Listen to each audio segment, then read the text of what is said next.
नमस्कार. लीड महाराष्ट्र या बातमीपत्रात आपले स्वागत आहे. पहिल्या बालराज्य अजिंक्यपद कुस्ती स्पर्धा 2025 बालेवाडी पुणे येथे पार पडल्या. या स्पर्धेत एकूण 15 वजनी गटापैकी एका वजनी गटात सांगली जिल्ह्याला पहिलं सुवर्णपदक मिळालं आहे. दिग्विजय कुस्ती केंद्राचे वस्ताद गुरुवर्य भीमराव आबा शिंदे यांच्या प्रमुख मार्गदर्शनात दिग्विजय कुस्ती केंद्राचा तुफानी मल्ल पैलवान रोहित अशोक माळी याने 40 किलो वजनी गटामध्ये 7 फेऱ्यांमध्ये विजय मिळवत प्रथम क्रमांक मिळवला. तसेच महिला पैलवान कुमारी भारती अण्णाप्पा पारेकर हिची बेळगाव येथे DYES कर्नाटक येथे आर्मी बॉईज अँड गर्ल्स सेंटरच्या माध्यमातून राष्ट्रीय लेवलची निवड चाचणी घेण्यात आली होती. या निवड चाचणीमध्ये दिग्विजय कुस्ती केंद्राची पैलवान कुमारी भारती पारेकर हिची 39 किलो वजनी गटामध्ये निवड होऊन तिने आपली जागा निश्चित केली.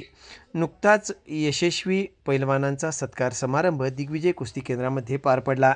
यावेळी बेडगचे लोकनियुक्त सरपंच माननीय उमेशभाऊ पाटील, ग्रामपंचायत सदस्य माननीय कैलासदादा पाटील, ग्रामपंचायत सदस्य विष्णुपंत पाटील, माजी ग्रामपंचायत सदस्य गजानन शिंदे, मल्लिकार्जुन कंगोणे, कलगोंडा पडसलगे, मेजर शामराव शिंगाडे, रोहन सुंगारे, पैलवान नितीन शिंदे, पैलवान सचिन शिंदे, राजेश शिंदे, BD पाटील, सुधाकर जाधव तसेच इतर पालकवर्ग, प्रशिक्षक तसेच प्रसिद्ध निवेदक सयाजी शिंदे व प्रशिक्षणार्थी पैलवान उपस्थित होते.